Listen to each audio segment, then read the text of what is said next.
Hi everyone. Hello. Hope we are both visible and audible. ക്ലിൻ്റെ എന്തെങ്കിലും പറയാമോ? Hello. Hello. So everyone who's here, if you can comment if the visuals and the audio is clear, that'd be great. Yep, thank you. So yeah, our starting time is 7, but as per Indian stretchable time, people will take some time to get into the room. So once the attendance count reaches a bit more, we'll start off. Yeah, so by that time, everyone make yourself comfortable.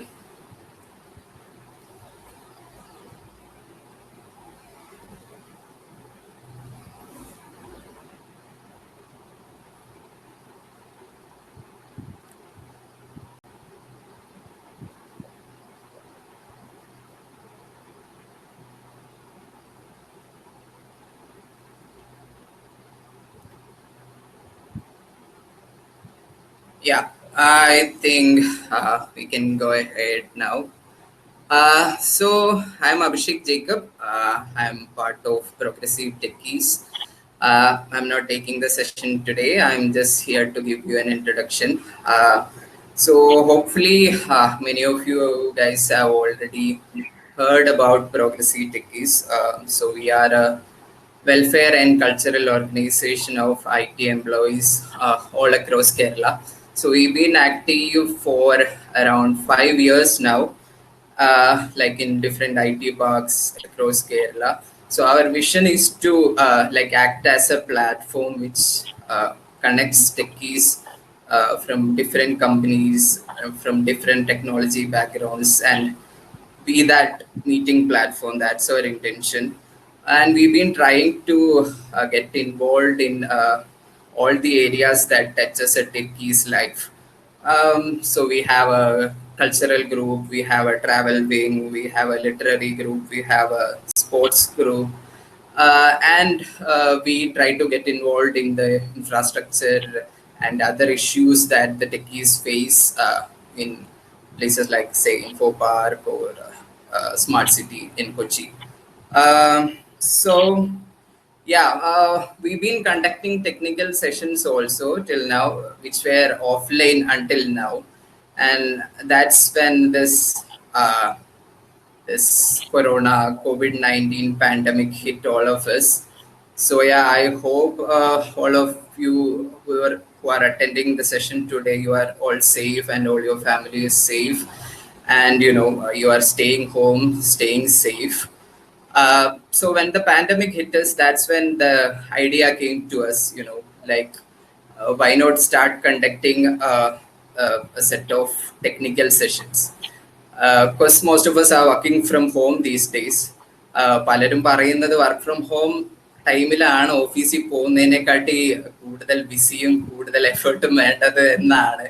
എന്നാലും കുറച്ചൊരു free time നമുക്ക് നമ്മളെ തന്നെ നമ്മുടെ technical skills ഒക്കെ upskill ചെയ്യാൻ പറ്റുന്ന ഒരു അവസരമായിട്ട് ഇതിനെ കണ്ട് അതിനുള്ള ഒരു പ്ലാറ്റ്ഫോം ഒരുക്കുക എന്നാണ് പ്രോഗ്രസീവ് ടെക്കീസ് ഉദ്ദേശിക്കുന്നത്. അപ്പം Hortari Technologies is supporting us. They are associating Progressive Techies throughout this technical series. So we have only announced one session now. We'll be having more sessions in the coming week. So yeah, not to be pessimistic, but in this COVID situation, we all know it's a given fact that even our IT industry is going to take a hit to some extent. So it is good that we take this time, this stay-at-home time, to upskill ourselves. Even for the experienced people, it would be good to be, get in touch with the new technologies. Go vertical and horizontal in your horizon. And also for the freshers, the business is going to be a bit tough now, so it would be good for you in the market if you are like prepared, even if you are a fresher, if you have some knowledge in some of the upcoming technologies, that be good. So yeah, that's pretty much all about the intro. So we have with us for our first technical session on Kotlin, we have Clint Paul with us. He's working in sorry, Clint. Why don't you give an introduction for yourself? Yeah, so I'm Clint Paul. I work as an Android developer. I started my career back in 2016. I work in a startup called Desktop. We are a health tech startup, and we are in Tapasia, Info Park. Yep. So thanks a lot, Clint, for joining us on this new venture. So everyone, you can use the comment section if something goes wrong, if the video is not clear, you can use the comment section, and we'll be having a question answer session at the end, like after some 45 minutes, 50 minutes, we'll be having a short Q&A session also. You can put down your questions as comments in the comment section at the end of the session. I'm gonna be signing off now. So all over to you, Clint.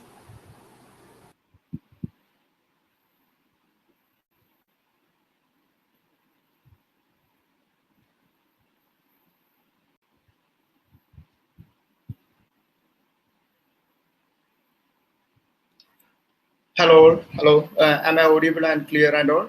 If it is, please comment so it can be confirmed.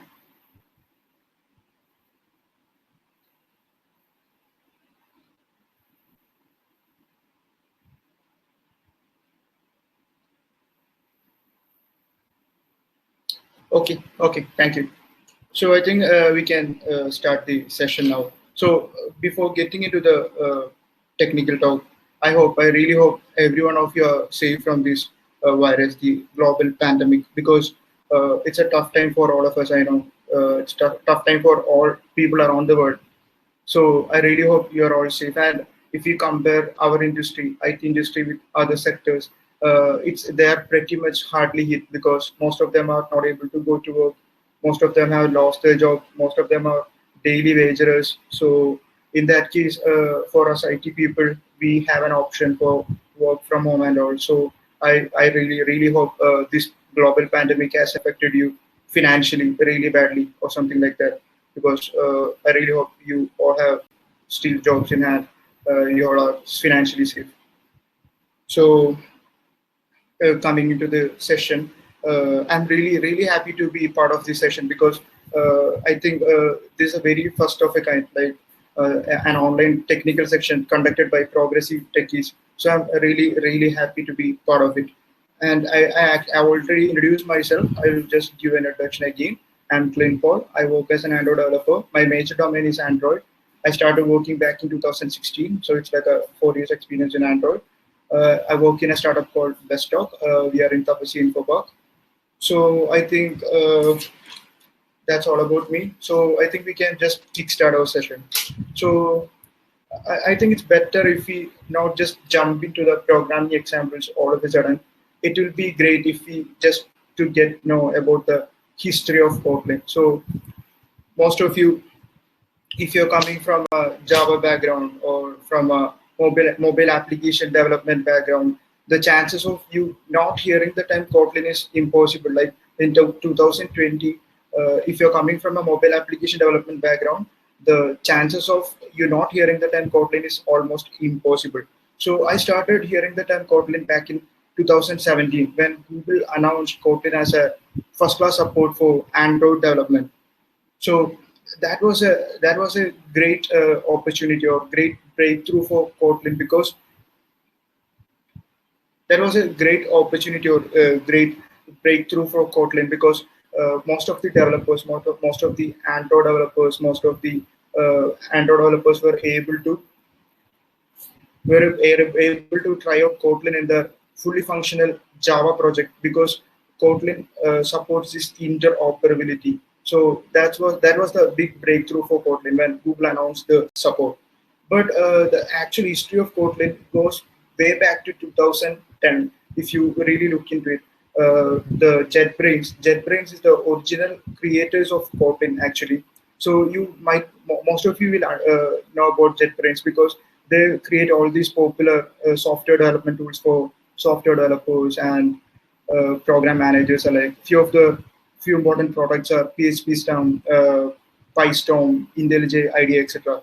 So what's the purpose of a new language? Like there was Java available, there was Python available, so there was Scala as well. So what's the need for a new programming language? It's a question in your mind, right? So why JetBrains created it? Because they point out two reasons for that. The very first reason is the Java. Java lacked the modern programming language concepts. Back in the days, Java didn't have a concept like Lambda or anything. So they needed a programming language which comprises of a lot of modern programming language concepts. Second thing is the compilation speed. Scala was there. Scala had a modern programming language concept as well, but Scala lacked the what do you say, the expected compilation speed from the JetBrains team. So they decided it's better if you create a new programming language. Instead, we rely on Java or Scala or Python in that case. By the way, Python and Java has really influenced Kotlin. So that's a case as well. And it's little trivia for you as well, because the name Kotlin comes from the Kotlin Island near St. Petersburg, Russia. So that's a little trivia. You can keep it in mind. Having said that, we can move to the features of Kotlin. And I really think before moving to the features of Kotlin, I'll give you official description of Kotlin language. The official description of Kotlin language is Kotlin is cross-platform, statically typed, general-purpose programming language with type inference. That's a bit too much to digest at one go, right? Because it's a cross-platform. I'll just explain or decode all these terms one by one so you'll understand it better.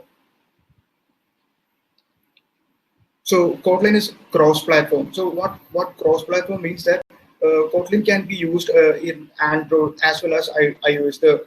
Their code can be shared using in different modules. That's what it means by cross-platform. So what is a general-purpose language? If you compare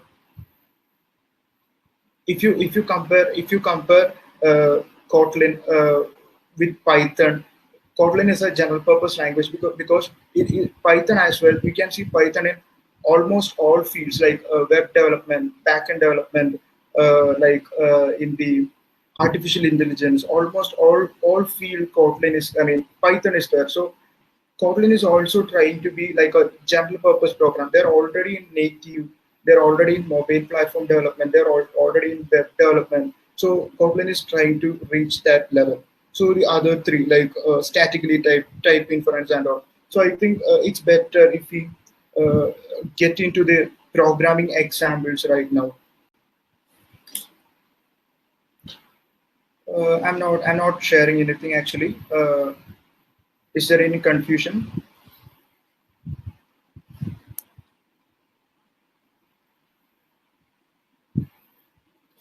I'm about to get into the programming examples now.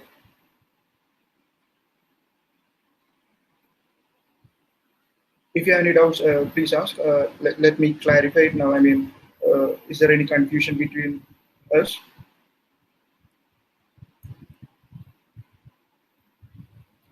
Cool. Okay. So I think we can get into the programming examples now. So yeah, programming examples, right? So we have two options to try out programming examples. So one option is we can use the IntelliJ IDEA. If you have IntelliJ IDEA installed in your system, then it's a great thing because it's a sophisticated IDE and it's a preferred IDE by Kotlin as well. So if that's the case, you can use IntelliJ IDEA, or if not, you can use a virtual compiler provided by Kotlin. So you can just use a compiler within your browser. So I think it's better for everyone to use a virtual compiler, right in your browser. I think most of you have it installed IntelliJ IDEA, right?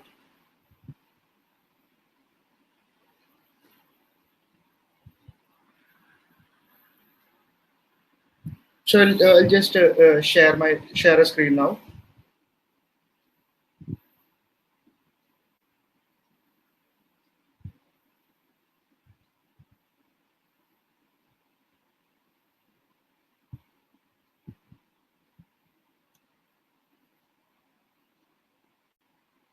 Can you see a screen? I opened the Google web browser search engine now. Can you see the screen now?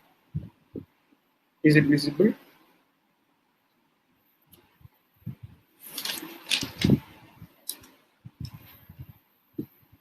Okay, cool. Okay, cool. So, like I told you earlier, we have a virtual compiler from Kotlin. We can use it within inside your browser. So, everyone, please go to the Google search engine and search for Kotlin Playground and click on the very first link.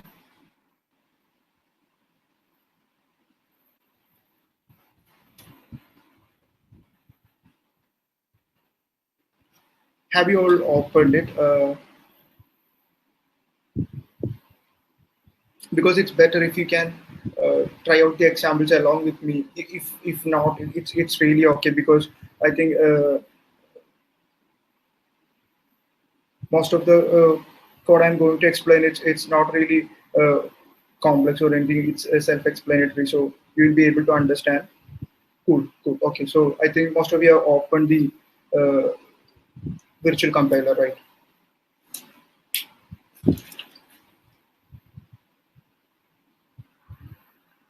So you can see a blue button right here on the right top side. There is a run button. Try to click on it and see if it's executing well.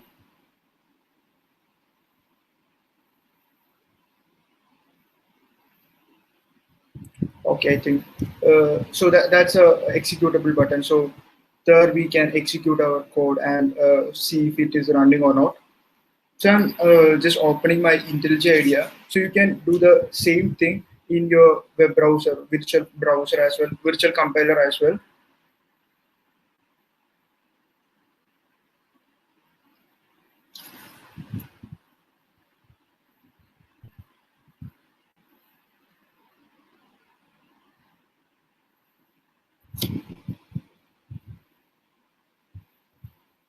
Have opened the IntelliJ IDEA. Is it visible? Is it visible for you?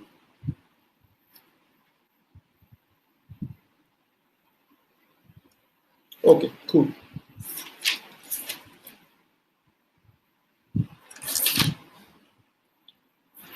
So, like I said earlier, Kotlin has striking similarities with Java and Python as well. So, coming back to Java, so the if you're coming from a Java background, you'll definitely know that the starting point of any Java program is a main method, right? It's a same in Kotlin as well. The starting point of any Kotlin program is a main file. So I'm going to show you how to create a main file in Kotlin. So this is an ID, I mean, IntelliJ IDEA. So I think most of you are experienced with at least one or two IDs, like Android Studio is there. Most of you have in fact used IntelliJ IDEA. So this is self-explanatory ideas like creating a file and all. Anyway, I'm showing you like you have to create a file by right-clicking on the source folder and click on new and click on the Kotlin file or class and just name it. I'm going to name it as sample method. So, how to create a main function in Kotlin? Fun main. So, fun is the keyword for function in Kotlin, and main bracket is the main method, and this is the function block. So, this is how you create a main method in Kotlin. So, I'm going to print the exact thing you have executed in the virtual compiler. I'm going to print a hello world program.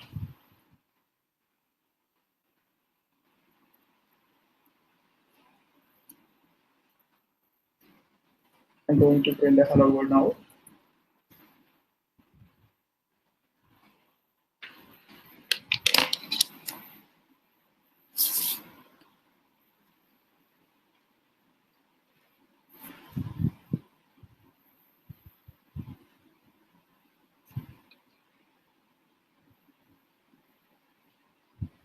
So if you're asking about the Kotlin playground, it's only for the hobbyist, or we can say it like that.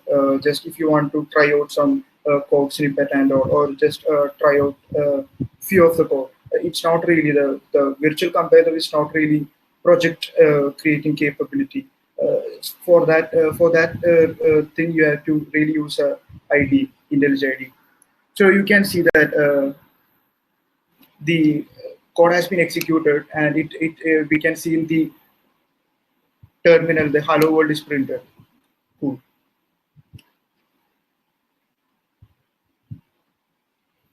So next thing, so we have created a main function in Kotlin, and we have printed a hello world. So next thing, let's see how to create a variable in Kotlin, because in this section, I mean, in this part, I will be explaining how the type inference work, how the statically typed language work, why Kotlin is a statically typed language and all.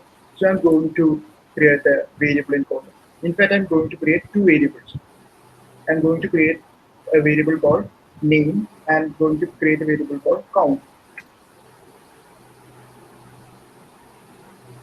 I created a variable named Clint, and I created a variable called count as well.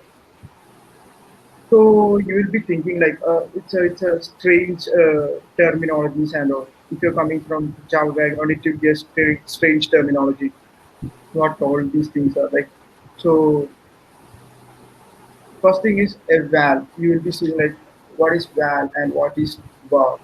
So in Kotlin, a val is an immutable immutable type variable, and count is a mutable type variable. I think it's self-explanatory. Anyway, I will explain. Immutable type variable is because this variable, the value of this variable is current now. So you cannot change this value of the variable at any time of this period. Like the compiler won't allow you to change the value of this variable because it's already an immutable type. So you create an immutable type variable by using a val keyword, and the count is a var, like a mutable type variable. So you can modify this variable, you can change the value of this variable and all. So let us see it in real time. Okay, are you all still there, or is there any confusion? If you have any confusion, please do ask.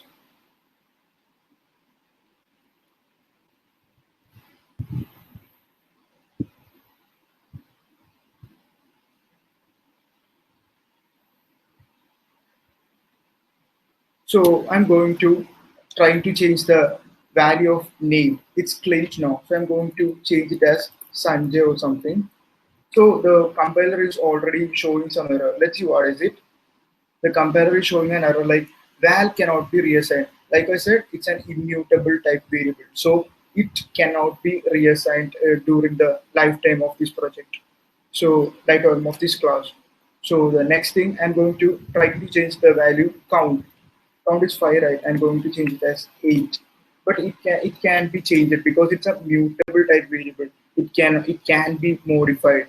So what you have to understand is Kotlin compiler prefers you to use val over var, because if you look into your older projects or projects you're working, or you're trying to refactor a project, you can see a lot of your variables are global variables, and most of them can be converted to local variable. It's we are really blind to it. Like we'll just create all those global variables, and we'll forget, or we will be lazy to convert it to a local variable. So Kotlin tells us, if possible, create all those variables as local variables. Use a val. That's what Kotlin tells us.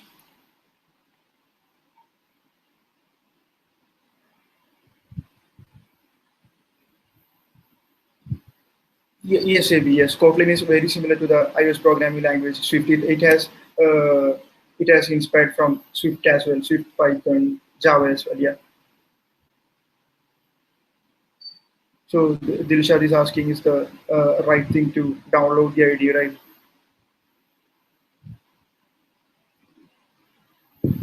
Let me just confirm it. Yes, Dilsha. This is the right link to download the ID from.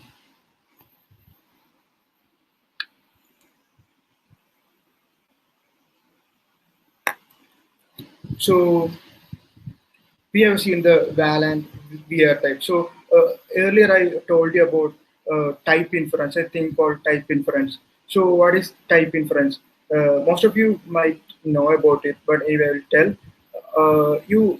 If you're coming from a Java background, you have to explicitly tell the compiler when creating a variable, this is a string type variable or this is an integer type variable, right? Else Java code will show some error. So here you can see that I haven't told the compiler anything like it's a string variable or it's a integer variable in that case.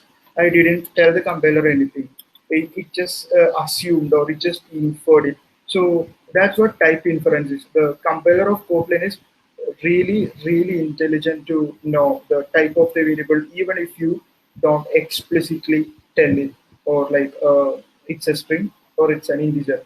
By the way, we can explicitly tell the string or the explicitly tell the compiler this is the variable of string type or this is a variable of integer type. So let me show you that as well. If you want to explicitly tell the compiler to add a column after the variable name and it's a string type now, I'm going to add it as a string, and this is an integer type now, so I'm going to add it as an integer.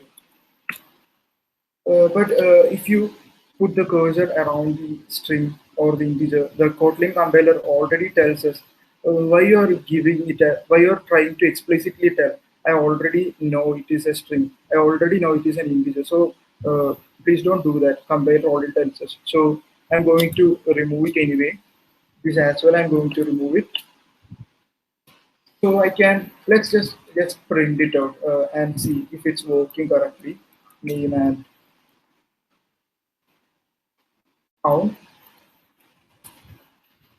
Also the I told you earlier like the compiler will mostly tell us to use variable as a local or a immutable type, because if it is not going to change, the value of the variable is not going to change, let it be an immutable, let it be an val type of variable. So compiler is telling us like please convert it into a val. So I converted it as well, and let us run it now.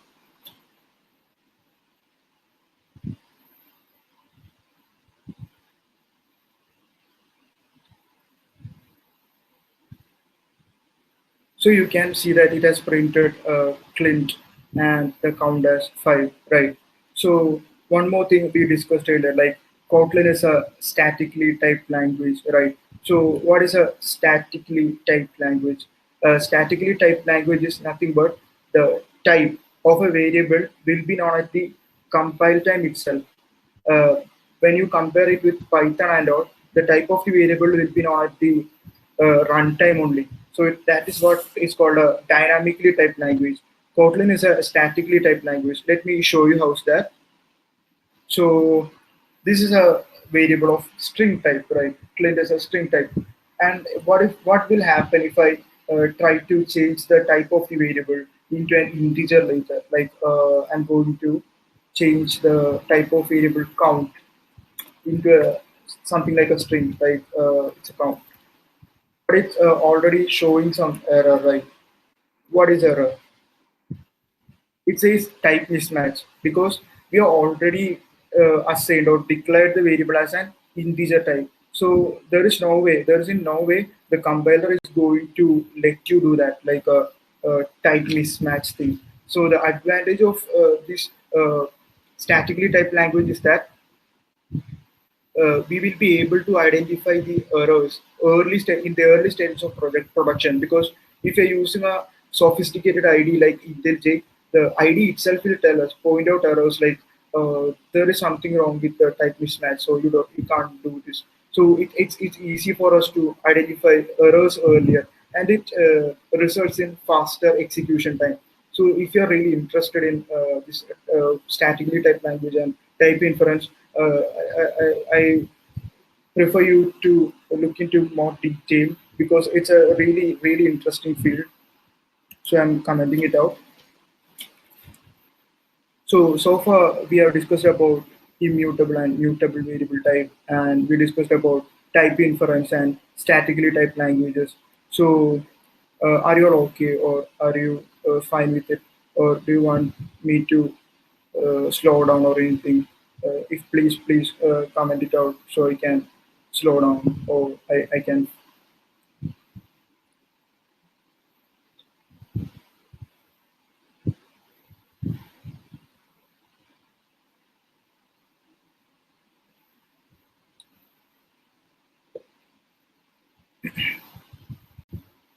Okay, so I think the speed is fine.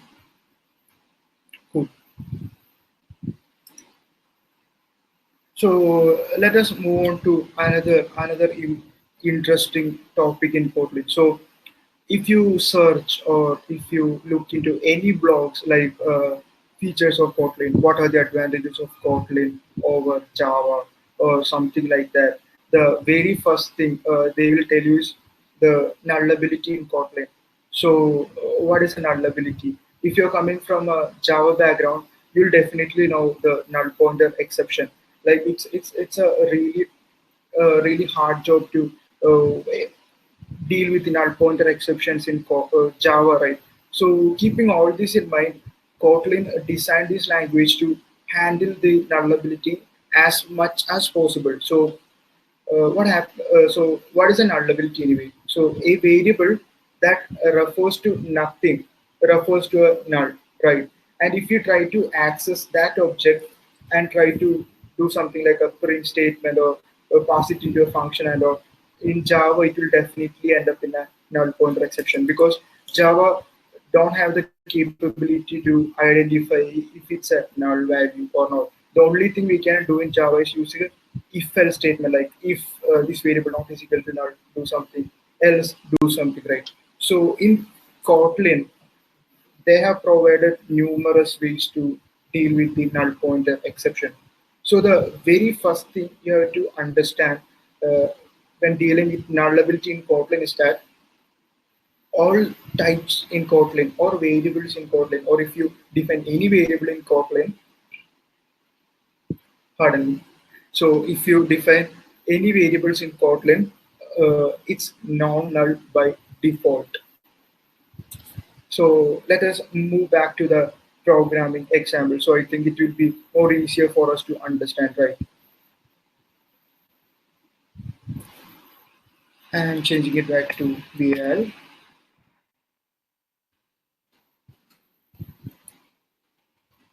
So I'm going to define one more variable like VL message is equal to something like hello. So I told you beforehand, like it's non-null by default. So what happens if I try to assign this value? I mean, try to assign this object message a null. Message is equal to null. Let it be here. So compiler is already showing some errors. Let's see. Null cannot be a value of a non-null type because we have already declared, or Kotlin compiler thinks like this because Kotlin compiler thinks, well, it's a nominal variable by default. So what are you trying to do? You cannot ever do something like pointing a nominal variable at null value. So Kotlin compiler will not allow you to do such things. What you can do is you can reach an agreement with the compiler. Like uh, I know it can be null if something like a null pointer exception happens, or if something like a nullability happens, I will do it. Like I will take all the responsibility. You don't have to worry about it. So you have to reach an agreement with the compiler. Only then the compiler will allow you to pass this null value. So earlier I showed you how to use how to declare a variable explicitly, like how to give the type of a variable explicitly, like a string, right? But earlier we didn't needed to do that because compiler already understood it's a string. But in this case, if you are dealing with a nullability case, an explicitly defined, explicitly declared variable is mandatory. So what I'm going to say is it was already non-null by default. So I'm going to tell the Kotlin compiler, well, I'm changing it to a null, or it can be a null value also. So what I'm going to change is I will just add a question mark. So the error is vanished from. So it's nothing but a Kotlin compiler now feels like, okay, this guy can handle the null pointer exception. Well, he's telling us it cannot be null, or it he will handle if an error comes, right? So Kotlin gives us few options in this null pointer exception case, like handling the null pointer exception. So the very first thing that comes to your mind is if-else statement, right?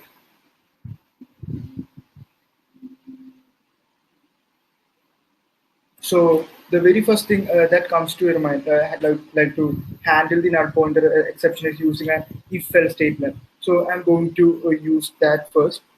If message not equal to null, I'm going to print the value of the length of message dot length. Else, I'm going to print something like nothing. So let's run it and see. This is like the traditional way. This is like the Java way. So you already see like 1, 2, 3, 4, 5 lines of code for just a null check.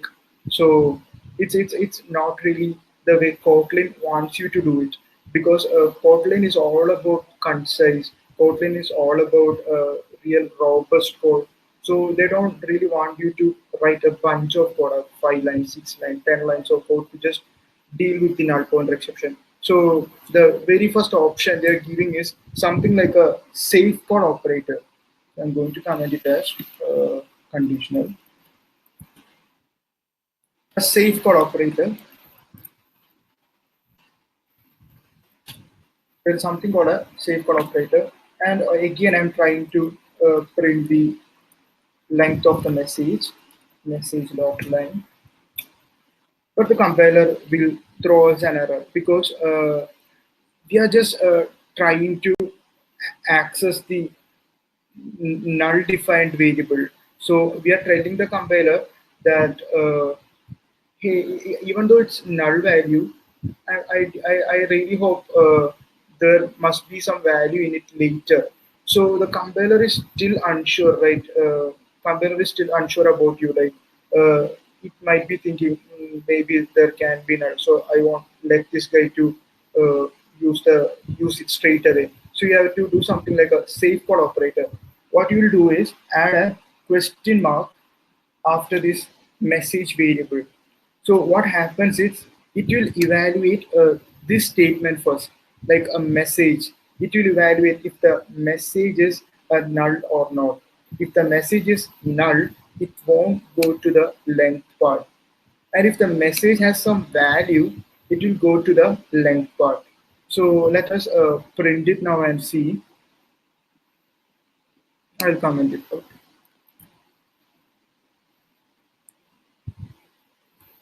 So take a guess what you're expecting. What will be the value? It just printed as null. But what will happen if we run the same code in Java? What will you be expecting? I would like to see a few comments like what you will be expecting if it was run in Java or something. I hope really you are all coming from a Java background.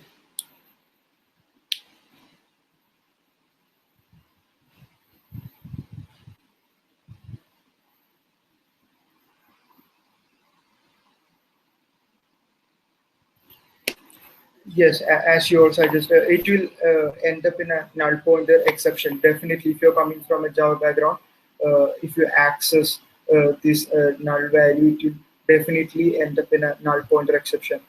But using Kotlin, it didn't throw a null pointer exception. It just nicely told you it's a null, just like that. It didn't throw a null pointer exception or didn't even crash your app or something like that, because we safely handled it. So the compiler is really happy with you. It says null. So you have to be really sophisticated about using it as well. So don't use this value. So pass this value around so many functions and all. So it will compiler already tells you it is not null pointer exception. It's just a null value. And one another way is using a LBIS operator. So LBIS operator, the name is kind of fancy. So what will LBIS operator do? So it's an alternative for a if else statement. It's an alternative for an it's a if else statement. Earlier I showed you an if else statement. It had 5 lines of code. So I told you as well, Kotlin likes a really concise code. So Kotlin is giving an alternative to user for the if else statement. It is giving an option like an LBIS operator. So let me show you how we can use a LBIS operator and how concise it is. So I'm going to print the value again. Message dot line. I'm going to use the safeguard operator to get the value. So the reason we are using an LBIS operator is because if somehow this statement goes to null, I really want to return a specific value, like there is nothing here, the value is null or something like that. So for that, I will after this statement, I will do something like a question mark and a colon, and I will use the return value, like the length is null. So what will happen is this question mark and the column, it is breakdown. It is already break down the statement into two sides, left side and right side. So if you look into it closely, it will first evaluate this value, this side, left side, and if somehow this value is the length has some value, like the message is not null, it will execute this statement. Or if for any case, like if the message is null, it will execute the right hand side, the length is null side. So that's how you can use a LBIS operator.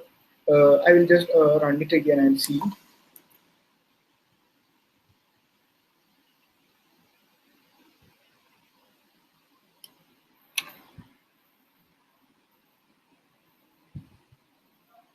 So it has shown it as length is null. So how concise it is when you compare it with the if else statement, right? So if you're using Kotlin, don't go for the if else statement too much. You can use this LBIS operator mostly because it's a really good alternative for LB statement. Sorry, if else statement. So there is one more case you can think about, like if your code is too complex, there can be situations where your code is uh, really complicated. Yes, it's a kind of a ternary operator. Yes, you're right. So one more operation Kotlin gives us, like if your code is like a really complex one, or if it takes too much time for even you to understand the code, you cannot tell the compiler to be that sophisticated, right? The compiler cannot be that intelligent to understand. What I'm trying to say is there can be scenarios where you're passing a variable through different functions or different blocks of code. So initially, there might not be a value assigned to it, or it can be null. But later stages, like after in the third function or fourth function, there can be a value, like your 101%. Like if it goes to the fourth method, it will definitely have some value. So you have 101% sure. So you tell the compiler, right? I'm 101% sure. Like it has no value right now, but later it will definitely have, I'm pretty sure. So compiler will let you do that. So let's see what it is. It's called a non-null asserted operator. So I'm going to print the statement again and message offline. So a non-null asserted operator is nothing but a double exclamation mark, like a double exclamation mark. So what happens is you're telling the compiler like this will be this value, this variable will definitely have some value. So you don't really have to do all those things like we use else operator, use a safeguard operator, use a conditional thing. So if you don't want to use all those things, the last option for you is a non-null asserter operator because you're 101%. Let me specify that again, like press that again because don't use this non-null asserter operator if you are not sure or unsure about the uh, fate of your variable. Okay, so I'm moving on to the next module in the thing. So if you have any doubts about, we have a Q&A session anyway. So if you have any doubts or confusion, I can quickly uh, finish it off and go to another module.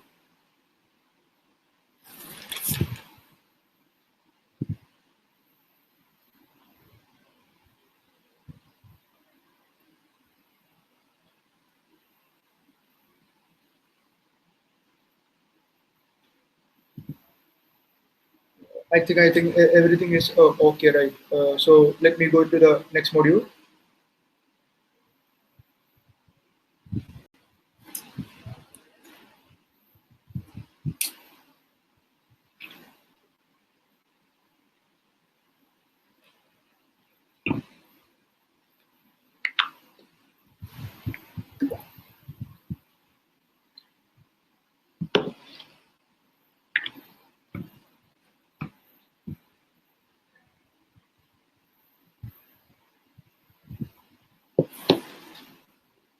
Cool. I think there is a little bit of delay, 5 second or 10 second delay because I'm getting the comments really late, or I don't know if you are replying the comment really late. Anyway, so I'm moving on to the next session. So the next session is functions in Kotlin. So functions in Kotlin comes with a lot of interesting features.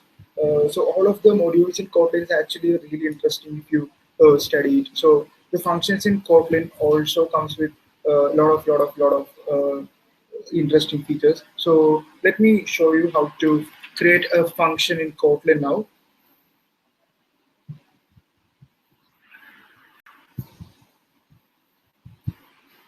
I'm going to create a file anyway.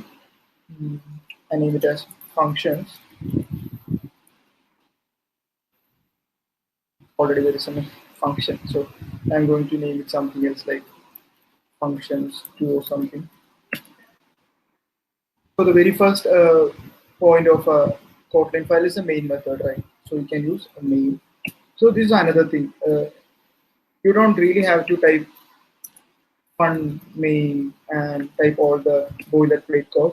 If you're using the IntelliJ IDE, what you can do is you can do something like type main and press enter. It will create the main function automatically for you. So I'm going to create a function in Kotlin. So I'm going to create a function like happy birthday or something. So fun. Fun is the keyword for function. And it is followed by the function name. The function name is happy birthday. And this is the function invocation. And this is the function block. So this is the basic skeleton of a function in Kotlin. This is the basic skeleton of a function in Kotlin. But the empty functions or functions without parameters are kind of depressing, right? So I'm going to pass 2 parameters into this happy birthday function. So I'm going to pass parameters like a name and an age. So you have to think that you have to make sure that if you're passing parameters in a function, make sure you're defining it using its explicitly defining its type as well. So name is a string. and age is an integer. So this is what I said about explicitly tell the compiler or function that this is a type of string, this type of integer. So I'm going to print it as uh, happy.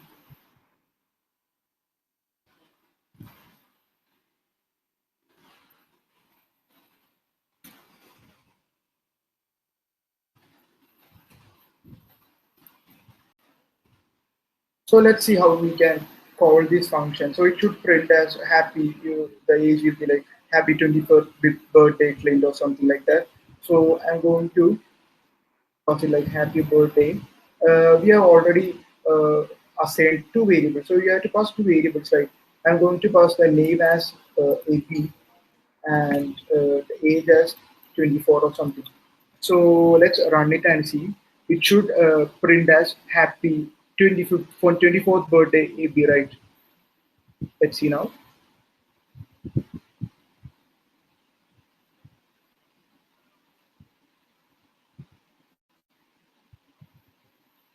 So it has printed as happy 24th birthday AB.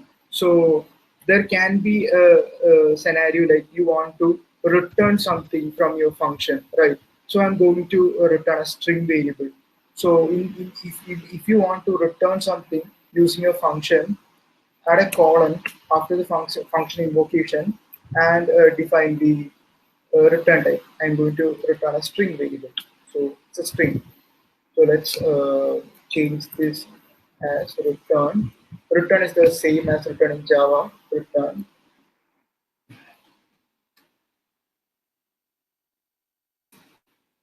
It will return the same thing. Happy 24th birthday. Be right. So let us wrap this into a print statement now and see if it is correctly returning the value. Let's run it again.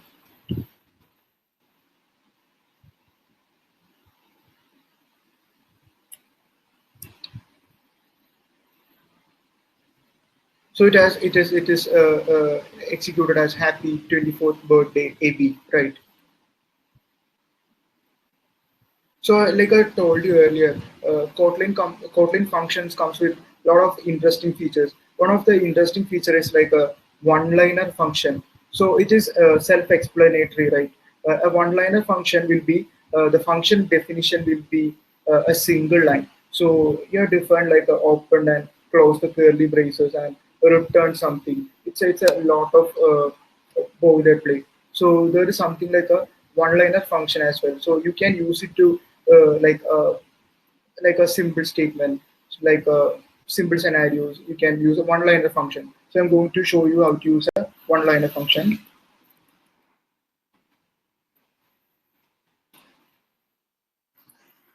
So I'm going to find out the area of a square. Area of a square is a square. So function square, and I'm going to pass a number as an integer. So the area of a square as in number into number. So what's the difference between the very first function and the second function? It is completed in within just a single line, right? So if you compare it to the very first function, you can see that I haven't declared any return type. The return type itself is the body, because what I type after the equal to, it's the result of the function as well as the return type of the function. So let me just print it out again. Where I'm going to pass a number like 10.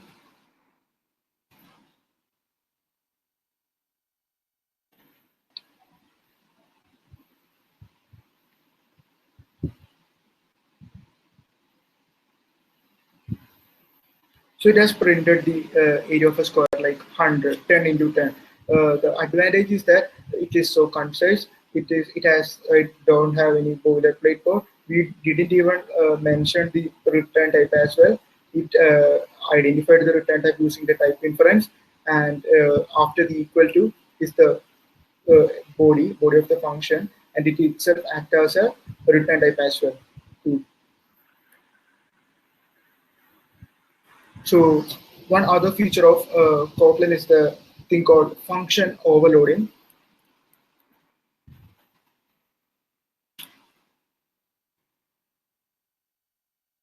So what is a function overloading? So in if you compare Kotlin with Python and all, the in Python you won't be able to declare two functions with the same name, because if you use two functions with the same name in the same module and all, it will definitely throw up some error in Python. But in Kotlin you can use something like you can name two functions a same name. The difference is that let me show you how to do that.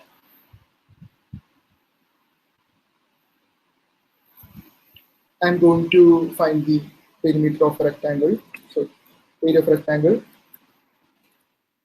function rectangle, and I'm going to pass two variables, length integer, breadth as integer as well.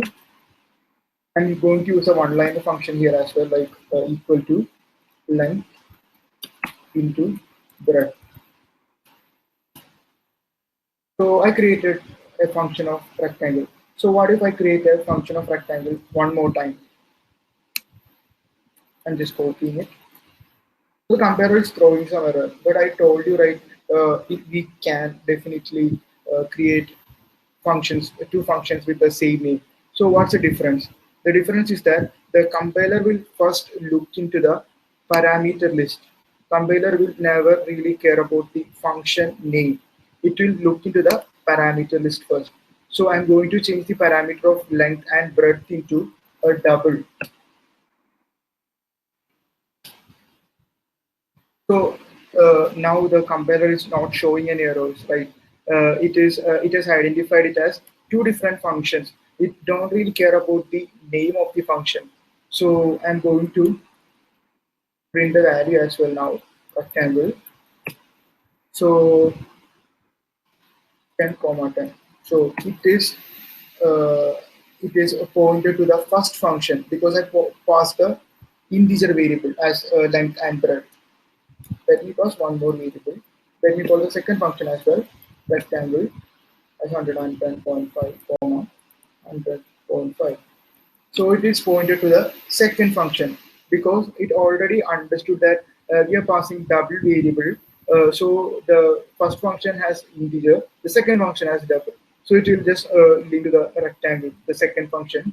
So I'm going to run it now and see.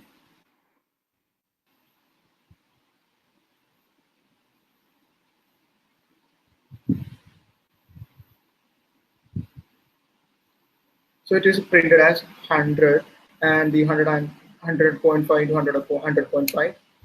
So that's how you can use a function overloading. This thing is called a function overloading. So whenever you use function overloading, just make sure these two functions are using, or the logic of these functions are kind of similar.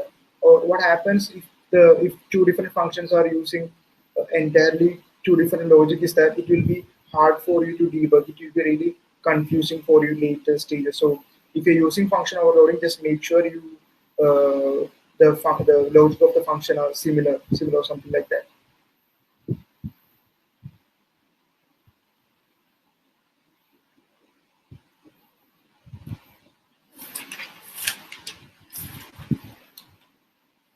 So I'm thinking about we are thinking about finishing these functions as well as if time allows, we can go into classes and how to see creating a class. Yes, function overloading. Yeah.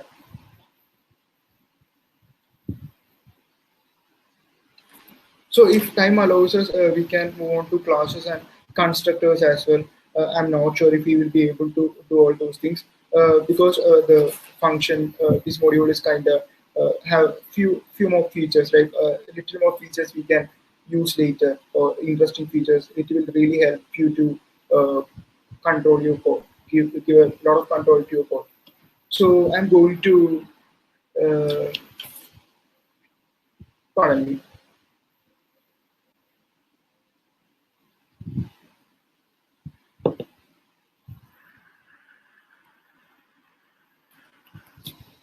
So there can be a time like you might not know about the number of parameters a function must need.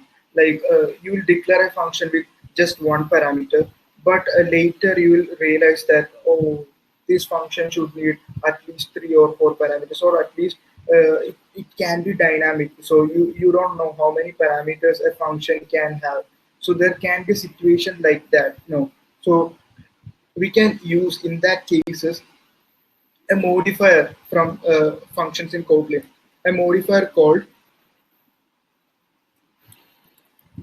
var modifier in Kotlin. So let me show you how to use that. I'm going to create a function called football teams,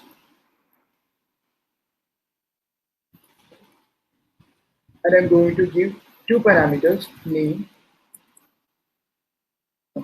should be greeting, a string type, and another parameter, the team's name. That will be another string variable. But I already told you now, like I'm not sure how many parameters or the number of parameters of this function. I'm not really sure. So what we can do is add a var modifier. So what will var modifier do? This is a type of string, right? It's as a single thing. But if we add a var modifier in front of the team name,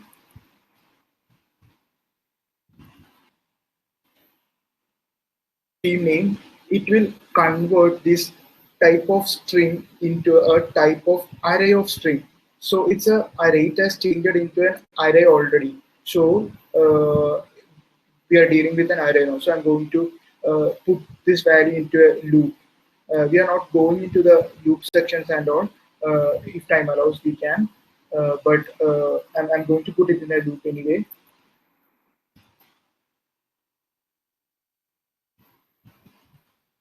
I already created a for each loop. It is this easy in Kotlin. In Java, you have to use something like Java also we have for each now. But Kotlin gives us so many controls. Like you don't even have to think about writing all this for int is equal to one, I less than, I less than, and all. Kotlin already gives us so many options. So this is a lambda team name. So these are like advanced topics. So I'm not going to cover all these topics in this session. But if you're really interested, you should really look into the Lambda properties of Kotlin. So I'm going to print it as greeting email. So let's call this function now, football teams. I'm going to pass the greeting as hello and the football team as Manchester United. My favorite football team is Manchester United. What's yours? So I'm just running it.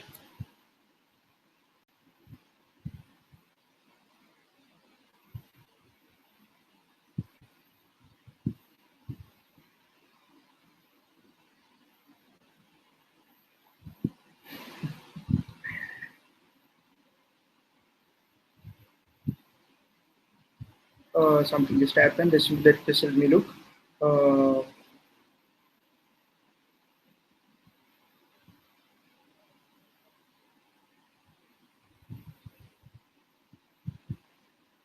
mhm.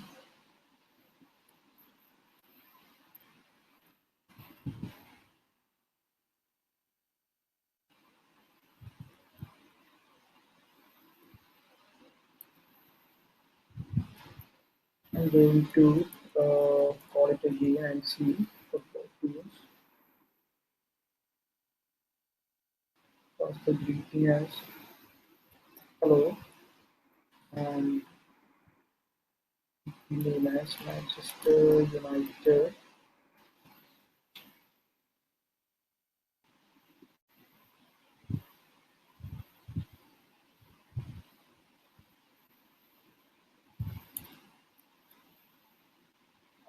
Let's run it and see. I don't know what just happened. Let's run it and see one more time.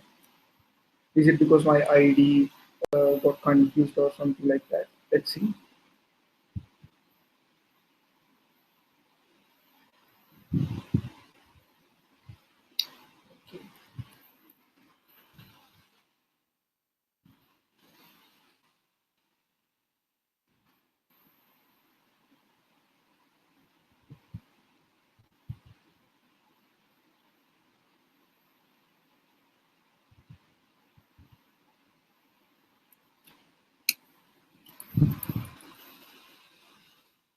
Just rebuild the project again if it's because of that.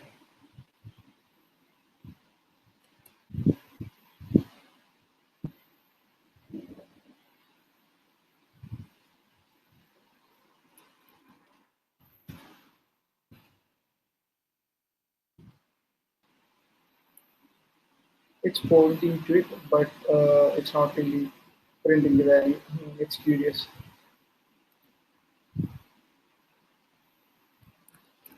Well, let me give one more try. If it doesn't work, let's go to the next topic because we don't have much time left.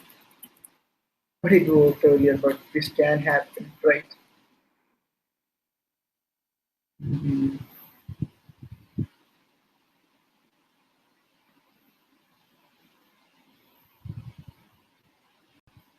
Oops,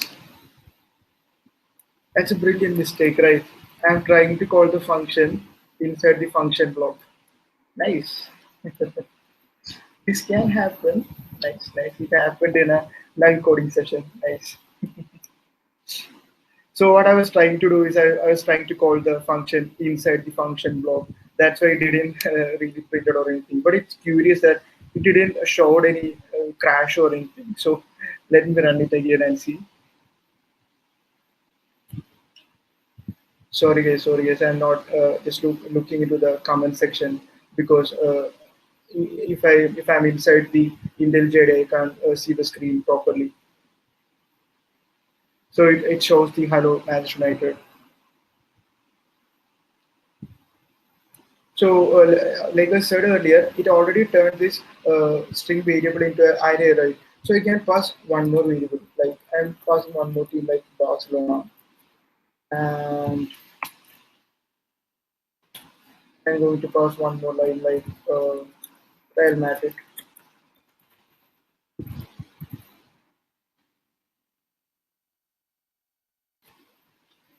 So it should print like hello Manchester United, hello Barcelona, hello Real Madrid, right?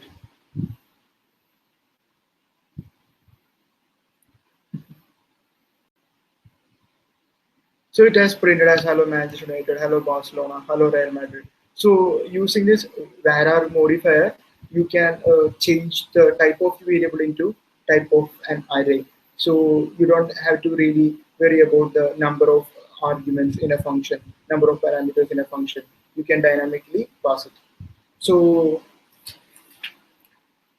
there is another thing in functions as well, like parameter names. So I'm going back to this function called uh, happy birthday. So parameter names, like there can be. I think it's better if we create a new function because that's better to the for this example. So I'm going to create a function like hello movies or something, and I'm going to pass it as a greeting as first parameter and movie name as a second parameter, and I'm going to print the value here like dollar greeting dollar movie name. I'm going to call the function hello movies greeting as I'm watching at number groups or something like that. Anyway, any movies you like. So I'm just printing it out. So it will print as I'm watching Batman Begins, right?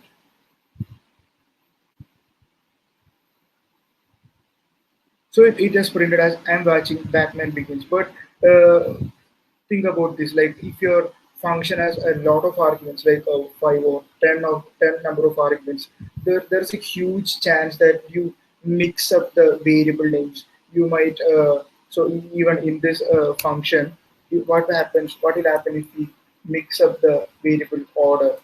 The function works on the based on the order, right? So it should be greeting first and should be movie name second, right? So I accidentally mixed it up because the compiler is even showing us the greeting and movie name, but if we are in a hurry or if we are not really monitoring it, uh, it might not catch our eyes. So I'm already messed it up, so it will print as Batman Begins and watching. So if you're working on a real-time project or a fully functional project, this can happen. So how we can reduce this error? So let me show you that. For that, we can do something like functional parameter names. So there are two parameters like the greeting and movie name, right?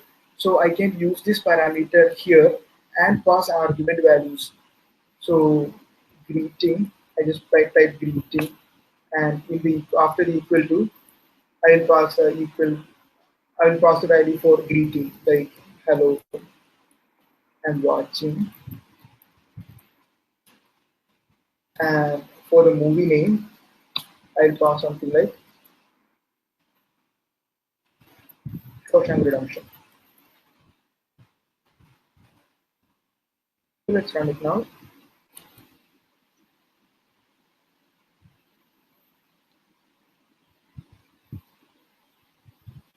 So it says I'm watching Shawshank Redemption. So the real advantages of functional naming parameters is that the chances of you messing up with the parameter list, the parameter order is really low. So you can reduce these errors, or you can reduce messing up with the order list.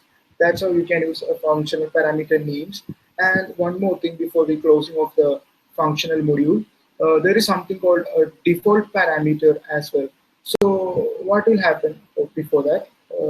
If you're ever using a functional parameter name, don't ever mix it up with the positional parameter, because I used a greeting and watching as a named parameters.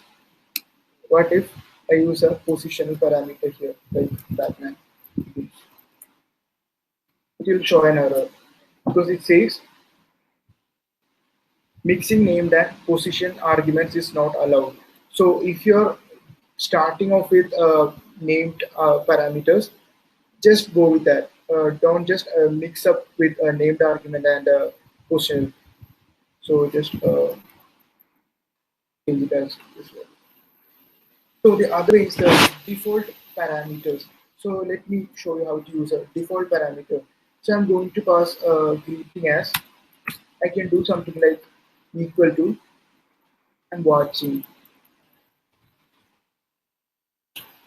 So what happens is I already given a value for the greetings variable in the function hello movies. So what happens is that even if I don't pass the value I'm watching, it will still print hello I'm watching Shawshank Redemption.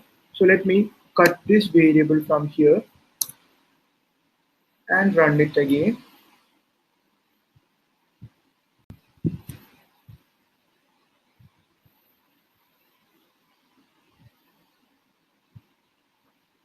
So it's showing I'm watching Shawshank Redemption, right? Because we have already passed a variable here, like a default variable here.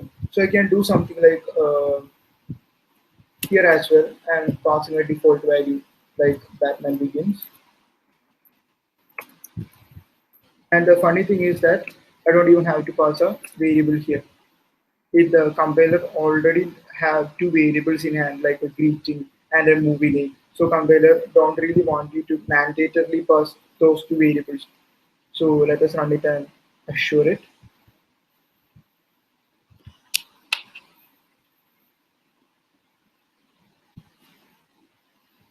So it says, I'm watching Batman Begins.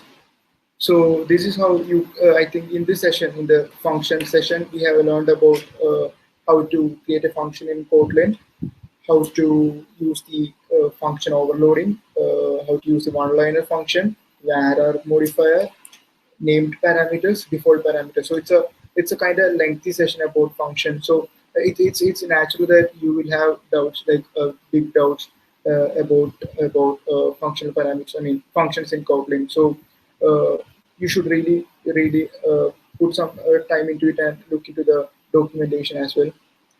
Yes, I missed that point. Like it will make more readability on our code. The named parameters, it will really help us to, if someone is looking our code, or even if you are looking our code base after some time and all, it will really help us to uh, maintain a readable code base.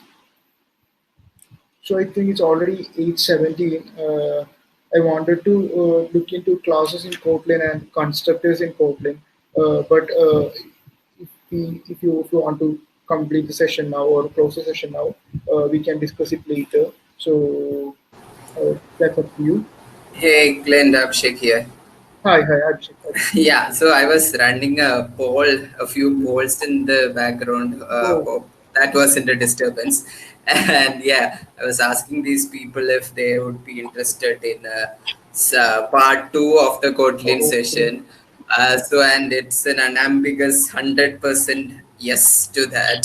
So I think, so what do you think, it will be better if we stop now and continue the rest in the other session, or should we, like, is the next part very lengthy? Should we make it to another day, or should we continue now?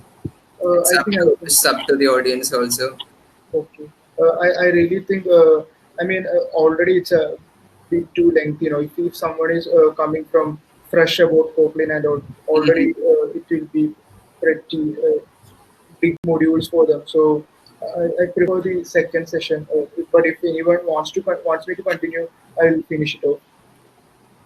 I'll just make that a poll right now. Cool. Okay. In the meantime, guys, go ahead and ask the questions you have from the function section, please.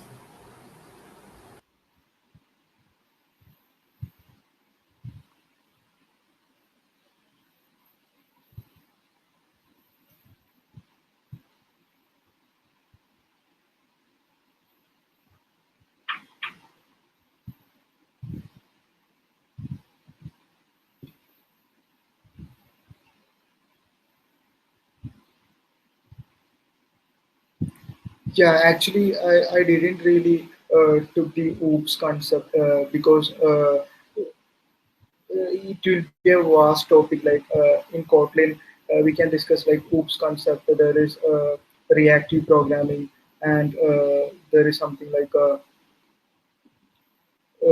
functional programming. So Kotlin has a lot of those sections, but it will be a very vast and dense section. So we can actually cover all those sections in the next time, or uh, whatever you suggest. I think it will come under those sessions. That's why I didn't really went on to those things.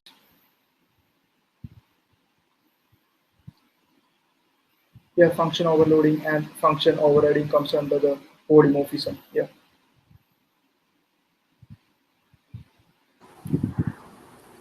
Our poll is saying that 83% is saying we'll have a part two session later, and 16% is saying that we can continue now.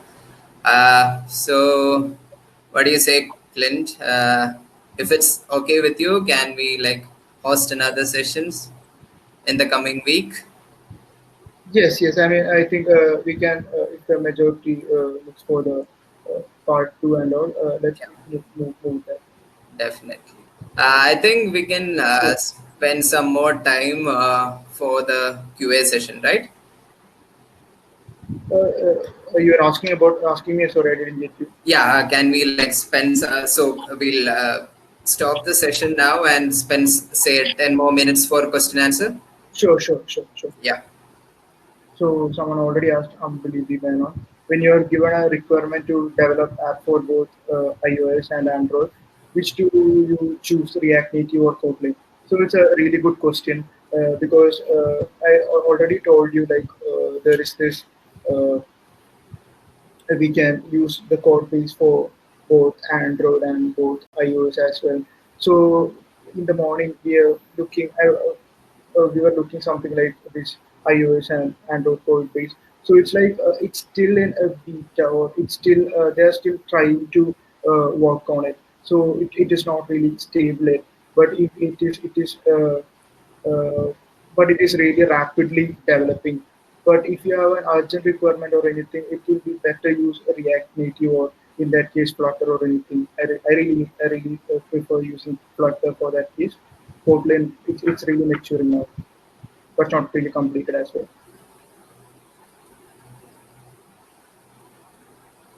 So AB is asking like because in most of the interviews they will ask you basics of food. So if you can cover that topic too, then it will be really helpful for beginners.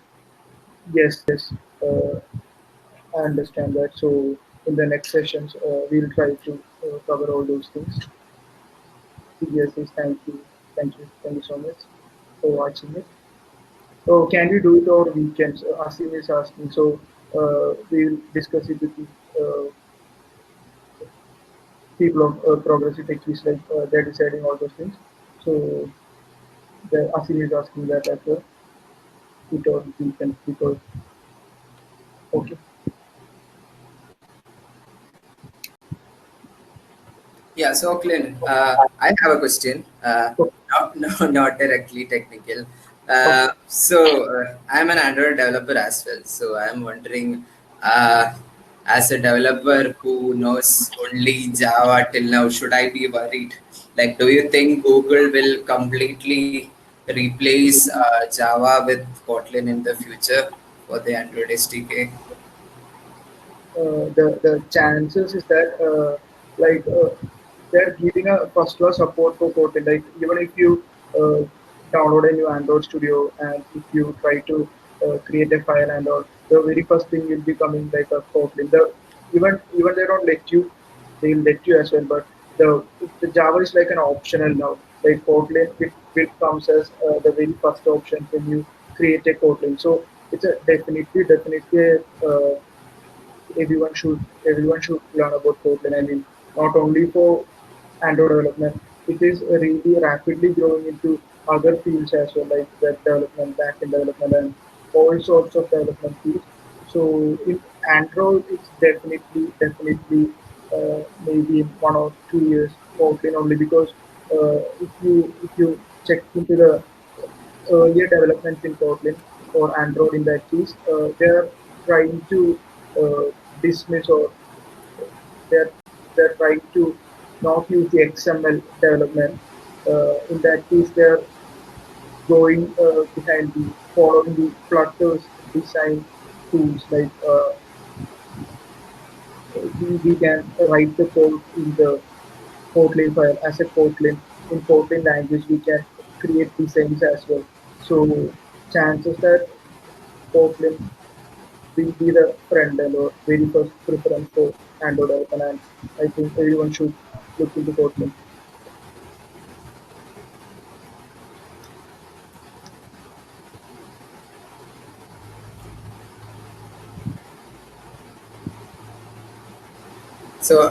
I'm guys. I'm like I think somebody asked if hosting the session on weekends would be fine. So I just made that a poll and just added it. Also, it depends on some other factors, and obviously it depends whether Clint is fine with that too. But yeah, just getting your input. So yeah, please answer that also. Just added that poll. By weekend, I meant this coming weekend. That is basically tomorrow and day after.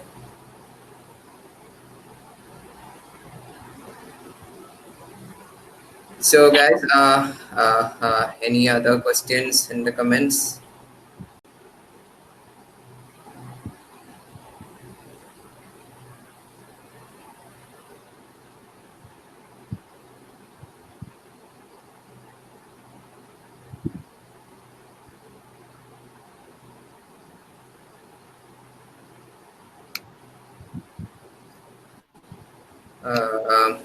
Clint, you got anything to say to wrap up? Uh, so the thing is that if you're going to learn about Kotlin after this session, uh, you definitely should read about these documents. Like the documentation of Kotlin is really good because a lot of community support is there, and if you're really into watching YouTube videos and all, there is great tutorials out there in the free Kotlin and all, and even the Udacity and all they are giving free courses for all developers, beginners. Google itself making so many effort to uh, make all of you learn Kotlin.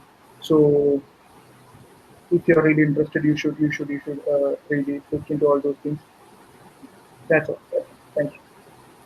Yep. I guess we can wrap up on that note. And talking about online tutorials for Kotlin, this guy Clint right here has started uploading tutorial videos for Kotlin into YouTube.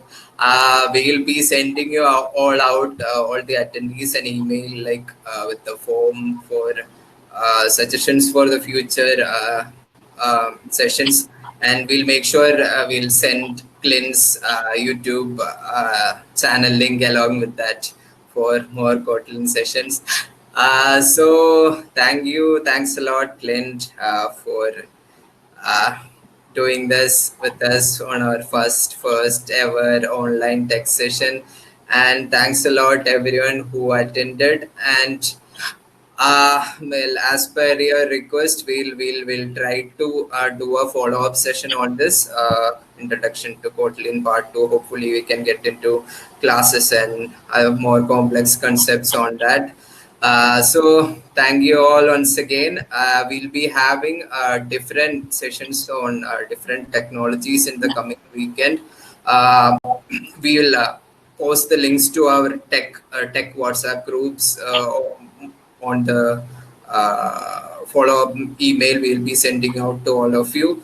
So if you are interested to join, and we'll update you on the future sessions as well. If you like our Facebook page or Insta handle, you can get the updates there also. Yeah, and on that note, we're gonna finish. So thank you all. Stay home, stay safe. Bye bye. Good night. Okay. Thank you. Thank you.